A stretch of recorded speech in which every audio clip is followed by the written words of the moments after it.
DD किसान, बदलते भारत की शान।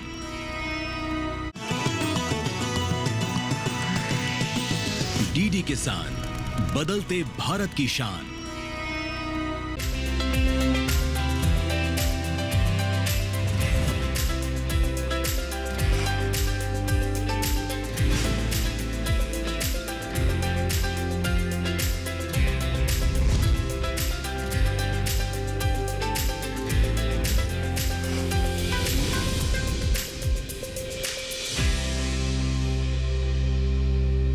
नमस्कार, दूरदर्शन किसान के इस खास कार्यक्रम में आप सभी का स्वागत है। मैं हूं आपके साथ पुलकित शुक्ला और कार्यक्रम का नाम है सफल किसान।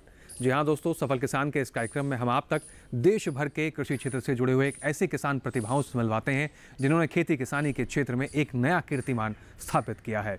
जी हाँ दोस्तों, सफल किसान के इस कार्यक्रम में उन किसानों की कहानियां हम आप तक पहुंचाते हैं जिन्होंने खेती किसानी में जो अपार संभावनाएं उनको समझा और अपने हुनर को तलाशते हुए उन्होंने खेती किसानी में एक नया कीर्तिमान स्थापित कर सफल किसान के औहदे को प्राप्त किया है।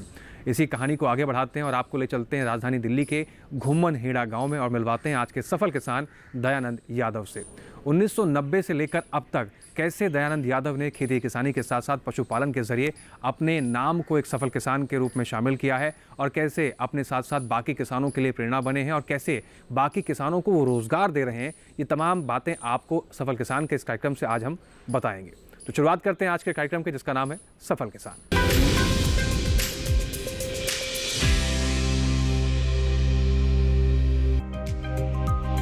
वैसे तो राजधानी दिल्ली किसी परिचय की मोहताज नहीं है। इसी जगह से हजारों साल का इतिहास जुड़ा है।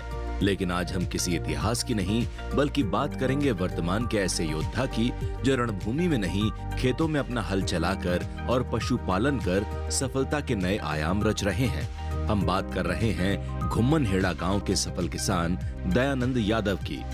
दयानंद यहाँ अपने भाइयों की मदद से 150 एकड़ के खेतों में फसल उगाते हैं, वो भी सीजन के हिसाब से। इनका कहना है कि इनकी फसल बाजार में सरकारी रेट से भी अच्छे दाम में बिकती है। दयानंद अपने खेतों में सरसों, धान के साथ कई तरह की सब्जी भी उगाते हैं। कैसे वो ये सब करते हैं, सुनते हैं उनकी सफलता की कहानी उन्हीं की जुबानी। मैं एक किसान हूँ, यहाँ खेती करता हूँ गेहूं की, धान की, सरसों की, सब्जी भी करते हैं, टमाटर है, प्याज है, भिंडी, बैंगन और अपने पशुओं के लिए हरा चारा जो भी ऑर्गेनिक करता हूँ, पशुओं के लिए जो हरा चारा करता हूँ। और मैं खेती करता हूँ 150 एकड़ के लगभग। उसमें सीजनेबल जैसे सरसों के टाइम पे 70-80 एकड़ में सरसों बोता हूँ और 70 किल्ले 50-60 किल्ले गेहूँ के बोते हैं। और सब्जी के कभी 2 किल्ले कभी 3 किल्ले ऐसे सब्जी लगाते हैं। ज्वाइंट फैमिली है, हम 5 भाई हैं, सबसे बड़ा मैं हूँ। हम सब मिलके खेती करते हैं। बच्चे हमारे सब बाहर पढ़ते, बच्चों की ग्रेजुएशन सब बाहर करी है, कोई MBBS की है, किसी ने इंजीनियरिंग करी है। खेती हमारी अच्छे स्केल पे करते हैं। और बीज जैसे हमने KV के उज्ज्वला केंद्र से भी पता चला, ये उपचार करने की विधि भी, नई वैरायटी अभी जो है पुस्सा से संस्थान से, जैसे अब धान का सीजन है, बारिश के सीजन में धान लगते हैं, तो अब 60 एकड़ में धान लगा रखे हैं। सब पुस्सा वैरायटी ला के उसमें 1121 की भी है और 1509 भी है, ये धान लगाते हैं। दयानंद यादव जैविक खेती करके आज खूब मोटा मुनाफा कमा रहे हैं और पशुपालन ने इस पर सोने पर सुहागा वाला काम कर दिया। दयानंद आज ट्रैक्टर और कई तरह की आधुनिक मशीनों और यंत्रों के जरिए खेती करते हैं, जिससे काम अच्छा भी होता है और जल्दी भी। और तो और लेबर ढूंढने की भी चिंता नहीं होती। गेहूं की बुआई के लिए खरीदी गई मशीन ने ये सारा काम और भी आसान कर दिया। अच्छी बात यह है कि दयानंद और उनके जैसे गांव के दर्जन भर किसानों को खरपतवार और पराली की कोई चिंता नहीं होती।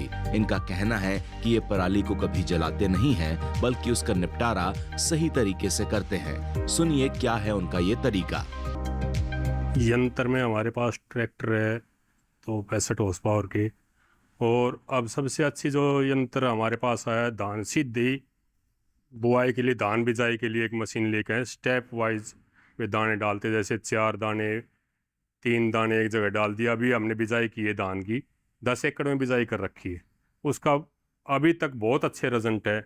और जो पहले हम किसान भाई जो भी थे खरपतवार से डरते थे, अब इसके एक एसडी बीज पूसा ने नया निकाला है, उसमें खरपतवार नाशक जो दवाई डालते हैं, तो जो वे धान एसडी बीज निकाला है उससे अलग कोई भी और पिछले साल का गिरा हुआ बीज या जैसे अपने ज़मीन के पास सीड्स बैंक होता है, कोई भी खरपतवार जमे वो दवाई सबको नष्ट कर देगी। धान अपना एक नंबर से होता है।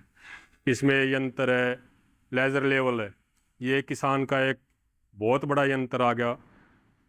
ये मल्टीप्लाऊ है, कल्टीवेटर है, एक्स्ट्रा है, जो आजकल ये प्रदूषण का बड़ा चलन हो रहा है। हमारे यहाँ गांव के एरिया में पूरे गांव में कहीं भी कोई पराली नहीं जलाता, सब बिक्री हो जाती है, और जो बचता है विशेष बच जाता है खेती में उसको बिल्कुल ज़मीन में जुताई करके मिला देते हैं। उससे बड़ा फायदा होता है, आगे गेहूँ भी अच्छे होते हैं। किसान दयानंद ये अच्छी तरह से जानते हैं कि अच्छी पैदावार की चाहत में किसान खेतों में रासायनिक खाद की मात्रा बढ़ा रहे हैं, लेकिन इस रासायनिक खाद से पर्यावरण और मानव स्वास्थ्य पर नकारात्मक असर पड़ रहा है। इसलिए उन्होंने हमेशा अपने खेतों में जैविक यानी ऑर्गेनिक खेती को ही प्राथमिकता दी है, जिसका परिणाम उन्हें आज एक सफल किसान बना चुका है। इसी खेती किसानी की मदद से उन्होंने अपने परिवार के बच्चों को डॉक्टर से लेकर इंजीनियर तक बनाया है, और ये किसी भी किसान के लिए एक बहुत बड़ी बात है। इस बारे में दयानंद के साथ काम करने वाले उनके छोटे भाई क्या कहते हैं, सुनिए। यहाँ हमारा जो डेयरी फार्म है, इसमें हम काम करते हैं 5 भाई, ज्वाइंट फैमिली हमारी 500 भाई। बड़े भाई का नाम दयानंद यादव, वो इस संचालन है, इसके डेयरी के सारे करता धरता वही है। तो हम सब मिलके अपना गौ सेवा लगे रहते हैं। अच्छा प्रॉफिट हो रहा है इससे, हमारा पूरा वो बच्चे भी पढ़ रहे हैं, सारा काम हो रहा है, डेयरी फार्मिंग भी अच्छी तरह से चलती है। यही काम है जी खेती का और गौपालक का। दयानंद का प्रयास है कि खेती किसानी के अंतर्गत जितनी भी सुविधाएं होती हैं, वो सारी सुविधाएं इनके फार्म में ही उपलब्ध हैं। शायद इसी सोच के साथ उन्होंने अपनी छोटी सी गौशाला को आज इतना बड़ा बना दिया कि उनके दूध की डिमांड आज दूसरे राज्यों तक पहुंच रही है। इनका मानना है कि गांव में खेती बाड़ी आपसी सहयोग से की जाए तो काफी फायदा होता है, और इससे आय में वृद्धि के साथ गांव का भी विकास होगा। पशुपालन के जरिए दयानंद अपने खेतों के लिए जीवामृत तैयार कर लेते हैं, और इन्हें बाजार से कुछ लाने की जरूरत भी नहीं पड़ती।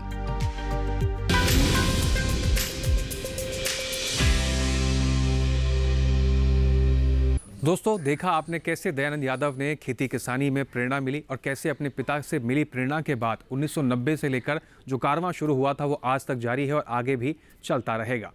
चर्चा को आगे बढ़ाएंगे, कुछ और महत्वपूर्ण जानकारी आपको बताएंगे कि कैसे आप भी सफल किसान बन सकते हैं। लेकिन उससे पहले यहाँ लेने का एक छोटा सा ब्रेक। आप बने रहें, देखते रहें कार्यक्रम सफल किसान।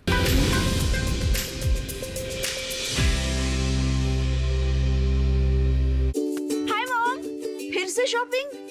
बाबूजी, आपने इसे बिगाड़ के रखा। लिमिट में करो तो कुछ बुरा नहीं होता है। बिना लिमिट शॉपिंग करेगी आपके कार्ड पे ऐड ऑन जो है। मैंने तो कार्ड पे लिमिट सेट कर दिया। अच्छा, इसके फायदे ये हैं कि रिस्क कम हो जाता है, और अगर फ्रॉड भी हुआ तो तुरंत बैंक को बोल दीजिए, नुकसान कम। दादू, नेक्स्ट टाइम ये pink dress. You are the limit. Limit तो सेट है। आरबीआई कहता है, जानकार बनिए, सतर्क रहिए।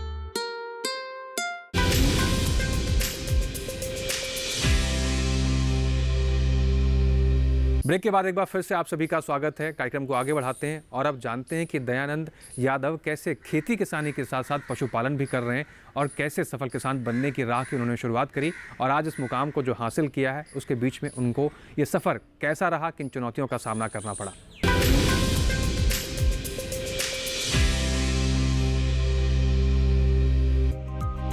दयानंद का मानना है कि गौ माता उनके और उनके परिवार के लिए किसी वरदान से कम नहीं है। उनके परिवार को गौ माता का आशीर्वाद मिला है, जिससे वो आज यहाँ तक पहुँच पाए हैं। खेती करने के साथ पशुपालन का व्यवसाय का मुख्य जरिया बन गया है, जिसे पूरी ईमानदारी से करते हैं। खुद की बछड़ियाँ तैयार करते हैं, और जब कुछ सालों में ये दूध देने लायक हो जाती हैं, तो इससे इनका मुनाफा लगातार बढ़ता जाता है। दयानंद आजकल के युवाओं को भी अपने पशुपालन से ही संदेश देने का काम भी कर रहे हैं। गौ माता से बचपन से ही लगाव रहा है। पहले हमारे पिताजी दो तीन ऐसे रखते थे, और हमने शुरू से ही गौ माता का ये दूध पिया है। ये पौष्टिक भी है, एक्टिविटी भी है, दिमाग भी बच्चों का अच्छा रहता है। तो हमने इतना लगाव होगा, तो एक जब जैसे हमने स्टार्ट किया तो एक मन में ये था भाई हर एक आदमी को प्योर दूध मिल जाए। मार्केट ये दिल्ली की अपनी थी, यहाँ डिमांड बहुत थी लेकिन चीज़ नहीं मिलती। और अब हमारे पास चीज़ है, इतने ग्राहक है, ग्राहक को मना करना पड़ जाता है लेकिन हमारे से दूध पूरा नहीं होता। क्यों? एक रेंज होती है बंदे एक काम करने की। हमने इतना अपने 40-50 गायों के लिए काम कर रखा है। हमने एक गाय पहले जैसे शुरुआत में अपने घर के लिए ली, धीरे धीरे ये व्यवसाय बन गया। हमने ईमानदारी से काम किया। एक गाय 365 दिन देते तो 3 महीने के लिए ड्राइव रहती, 2.5-3 महीने एक साहिवाल गाय अच्छी नस्ल की। बाकी इससे इनकम बढ़ने लगी। धीरे धीरे हमने एक बार 80 गाय हमारे पास हो गई थी। तो फिर उस बच्चे से लग गया हमारे, तो धीरे धीरे कम कर दी। अच्छी बछड़ी हमारे पास नस्ल की तैयार। कोई भी मैं असली जो मेरा महत्व जो बच्चों को बताना है, जो किसान भाई करना चाहता है, वो ये नहीं अगर आज आपने लोन ले लिया और हम गाय से एकदम करोड़पति, वो नहीं होता। इसमें काम करना पड़ेगा। 5 साल कम से कम जब अपनी बछड़ियाँ तैयार हो जाएगी और जब वो बच्चा देने लग जाएगी तो व्यवसाय बहुत बढ़िया। जो 20-30 हज़ार की नौकरी करने के लिए शहर में बाजे डोलते हैं, आज मोटरसाइकिल ले रखी है, उसमें पेट्रोल नहीं है, माँ बाप को छोड़ के भाज रहे हैं।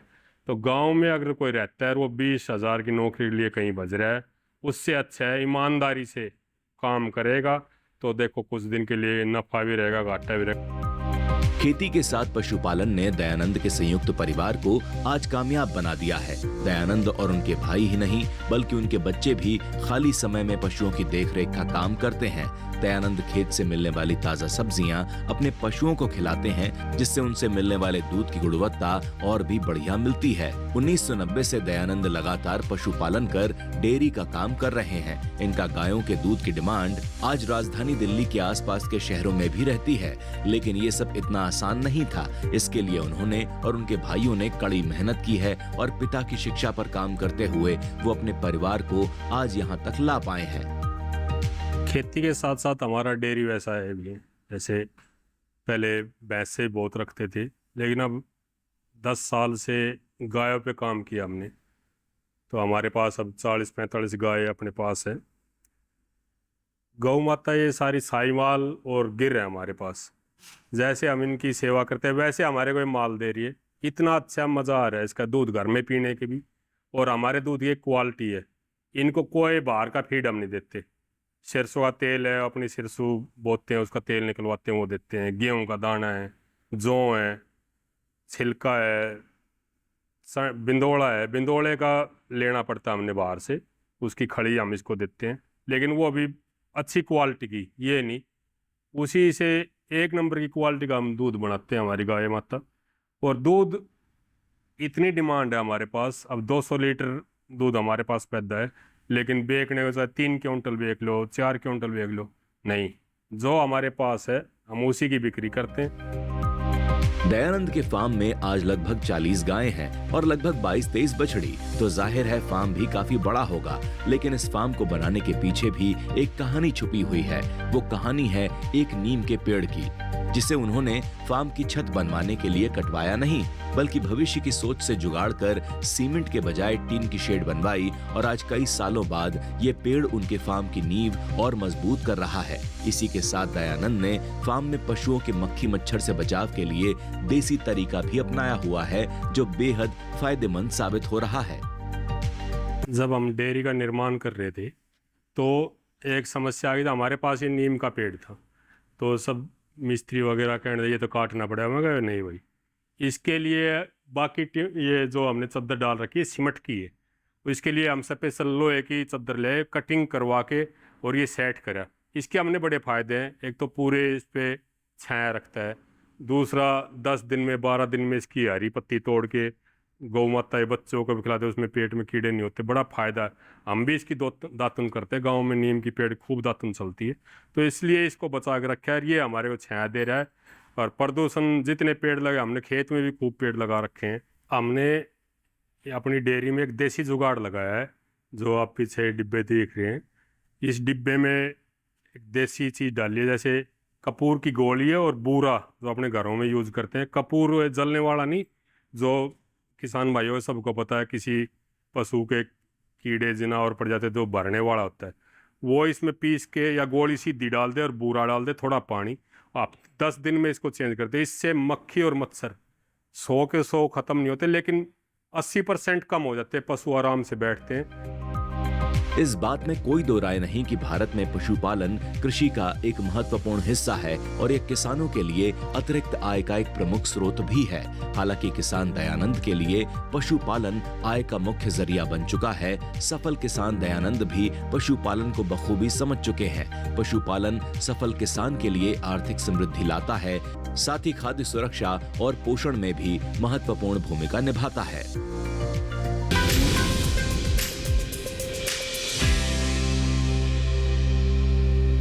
दोस्तों, देखा आपने कैसे दयानंद यादव कड़ी मेहनत से, अपनी लगन से और जो अपने लक्ष्य को उन्होंने निर्धारित किया उसके लिए कैसे काम करते रहते हैं। कुछ और खास जानकारी आप तक पहुंचाएंगे, लेकिन उससे पहले यहाँ लेंगे एक छोटा सा ब्रेक और ब्रेक के उस पर आपको बताएंगे कि कृषि जगत से जुड़े हुए जो हमारे केवीकेज होते हैं, कृषि विज्ञान केंद्र, यानी वो कैसे हमारे किसानों की मदद करते हैं और किसान को एक सफल किसान बनाने में इनकी भूमिका कितनी महत्वपूर्ण होती है। ये तमाम बातें आपको बताएंगे, लेकिन उससे पहले यहाँ लेना एक छोटा सा ब्रेक। आप बने रहें और देखते रहें कार्यक्रम सफल किसान।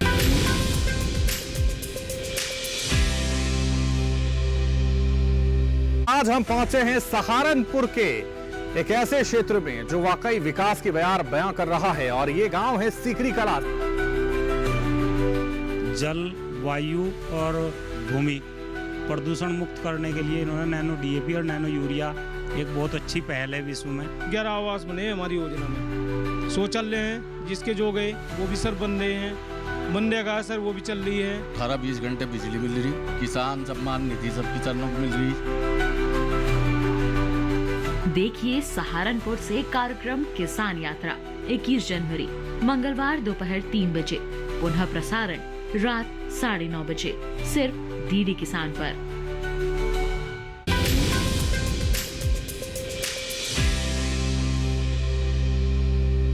ब्रेक के बाद एक बार फिर से आप सभी का स्वागत है। आप देख रहे हैं कार्यक्रम सफल किसान। चर्चा को आगे बढ़ाते हैं और अब बात करते हैं उन एक्सपर्ट्स की भूमिका की, यानी कि कृषि विज्ञान केंद्र से जुड़े हुए जो एक्सपर्ट्स होते हैं वो कैसे हमारे किसानों को सफल किसान बनाने में महत्वपूर्ण भूमिका निभाते हैं, कैसे कदम कदम पर उनकी दिन रात लगकर एक मेहनत करते हैं ताकि हमारे जो किसान भाई हैं वो अपनी आर्थिक स्थिति को बेहतर कर सकें, खेती किसानी में कुछ नया कर सकें।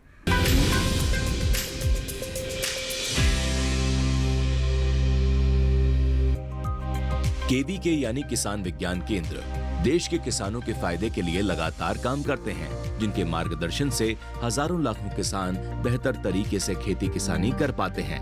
देखा जाए तो कृषि विज्ञान केंद्र किसानों के लिए किसी वरदान से कम नहीं है, क्योंकि इन्हीं की मदद से किसान कृषि संबंधी वैज्ञानिक गतिविधियों से जुड़ पाते हैं। हमारे सफल किसान दयानंद को भी केवीके से मिले प्रशिक्षण से ही खेती करने में मदद मिली।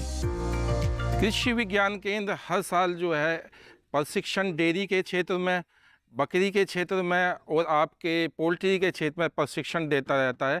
आज दिल्ली में ऐसे बहुत सारे एंटरप्रेन्योर यानी कि सफल किसान हैं जो कृषि विज्ञान केंद्र से प्रशिक्षण लेने के उपरांत उन्होंने अपना काम स्टार्ट किया। आज वो बहुत बड़े मुकाम पर अपना कार्य कर रहे हैं। मैं अगर जिक्र करना चाहूँ तो गुम्मा नेहड़ा के किसान हैं दयानंद जी, जिन्होंने 1-2 पशु से अपनी शुरुआत की थी। आज वो बहुत बड़े क्षेत्र में डेयरी का काम कर रहे हैं और उनका जो दूध है वो दूध जो है आपके गुड़गांवा और द्वारका तक वो अंदर तक सप्लाई करते हैं। हमारे पास कृषि विज्ञान केंद्र उजुआ है दिल्ली में, और यहाँ के डॉक्टर साहब JP गोदारा है, ये पशु विशेषज्ञ है। इन्होंने हमारे को बड़ा सहारा दिया, बड़ी अच्छी अच्छी दवाइयाँ बताते हैं। जब भी हमने विजिट तो ये अपने आप भी करते हैं, और जब भी कभी फ़ोन भी कर दिया, ये अपने ऑफिस से घर भी चले, जब भी हमारे को सहायता देते हैं, आके बताते हैं इसको ये दवाई दो, ये इंजेक्शन इसके लगेगा। और जैसे जैसे हमने ट्रेनिंग ली तो ट्रेनिंग यहाँ से भी ली, फिर केवीके उजुआ ने मेरे को करनाल NDRF में भेजा, वहाँ भी NDRI में, वहाँ भी हमारे को 8 दिन की पूरी ट्रेनिंग दिवा के भेजा इन्होंने। और हमारे डॉक्टर राणा जी जो आजकल यहाँ कृषि विज्ञान केंद्र के हेड है, तो इनसे सब से खेती में भी पशु में भी बहुत हमारे को सहायता मिलती। केवी के उजवा के द्वारा आज दर्जनों या कहें कि हजारों किसान पशुपालन और खेती किसानी के क्षेत्र में अच्छा मुनाफा कमा रहे हैं। केवी के उजवा उद्यमिता के क्षेत्र में नई तकनीकों, उत्पादों और प्रक्रियाओं के विकास के बारे में सही जानकारी किसानों को उपलब्ध कराते हैं, जो पशुपालन क्षेत्र में सुधार लाने में मदद करते हैं। केवी के और कृषि विश्वविद्यालय की सराहनीय भूमिका से किसान खेती हो या पशुपालन, इसमें नवीनतम तकनीकों का प्रयोग कर खुद को एक सफल किसान के रूप में स्थापित करते हैं। इस मामले पर पशुपालन विशेषज्ञ क्या कहते हैं, आइए आपको सुनाते हैं। अब हम बात करते हैं थोड़ा सा कि जैसे हम देख सकते हैं इनके पास अब एक गिर की भी हैं और कुछ साहिवाल की भी हैं, और इसमें हम बात करते हैं थोड़ा सा नस्ल की भी, अब किस तरीके से इनको और इस मौसम के हिसाब से कि जैसे हमने इनको, वैसे तो हम समय समय पे सलाह करते रहते हैं, तो हमें क्या और सावधानियां रखनी चाहिए कि जैसे कि अब बारिश का मौसम है कि हमारी चाहे साहिवाल है, गिर है, कोई भी चाहे हमारी देसी नस्लें हैं या कोई भी हमारी गाय है, जो भी पशुपालक भाई रखता है, तो उसे क्या क्या सावधानियां रखनी चाहिए। तो सबसे मेन, क्योंकि बारिश का मौसम है, इसमें अनेक प्रकार की बीमारियां भी उत्पन्न होती हैं, पशु भी संवेदनशील हो जाता है कि जो कहीं जल्दी से बीमारी की चपेट में आने से, तो जितना हम उसको सूखा वातावरण देंगे तो उतना ही पशु स्वस्थ रहेगा। इस मौसम में जैसे पशुपालक भाई की हरे चारे की उपलब्धता, चारों तरफ हरा चारा है, तो हमें उस चीज को भी नियंत्रित करके रखना है कि उपलब्धता ज्यादा है तो ऐसा नहीं कि हम हरा चारा ही ज्यादा डालते रहें, हमें वही सेम मात्रा में 60-40 की रेशियो में भी 40% हमारा भूसा और 60% हरा चारा, उसी को हमें नियंत्रित करते हुए सूखे की मात्रा भी उतनी ही रखनी है, जिससे कि पशु का पाचन तंत्र भी ठीक रहे और उस तरीके उसमें कोई इस तरीके की दिक्कत ना आए।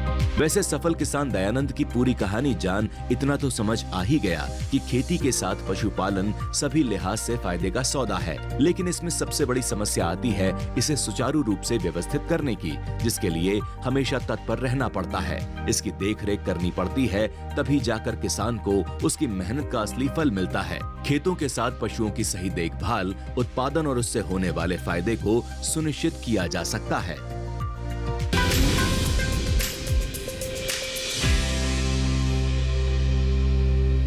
तो देखा आपने इस कार्यक्रम में कैसे दयानंद यादव ने अपने भाइयों के साथ मिलकर अपने पिता से मिली प्रेरणा के बाद एक सफल किसान के रूप में अपने आप को स्थापित किया। कितनी मेहनत और लगन के जरिए सूझबूझ के साथ खेती किसानी के क्षेत्र में आगे बढ़े, न केवल खेती किसानी के साथ साथ बल्कि पशुपालन को भी साथ लेकर चलते रहे, और आज न केवल अपने लिए बल्कि अपने परिवार और साथ साथ अपने क्षेत्र के तमाम किसानों के रूप में भी अपने आप को उन्होंने स्थापित किया है और किसानों को उनसे प्रेरणा भी मिल रही है। आप भी दयानंद यादव की तरह इस कहानी से प्रेरणा ले सकते हैं और खेती किसानी में जो अपार संभावनाएं उनको तलाश कर आप भी अपने आप को एक सफल किसान के रूप में स्थापित कर सकते हैं।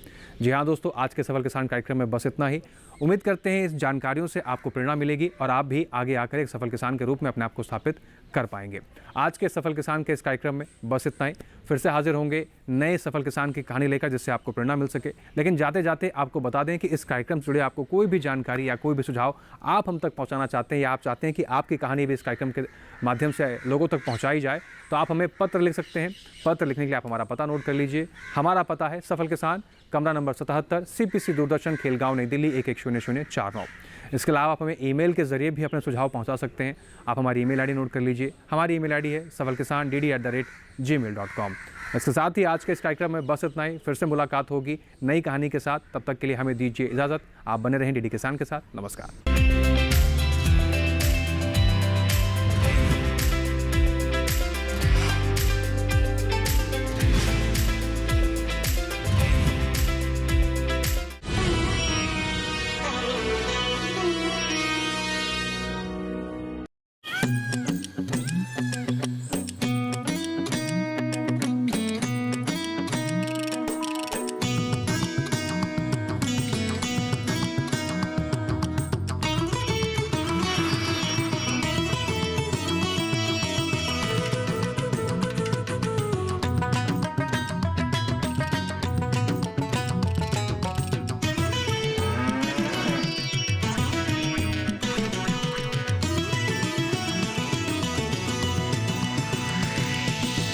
DD किसान, बदलते भारत की शान।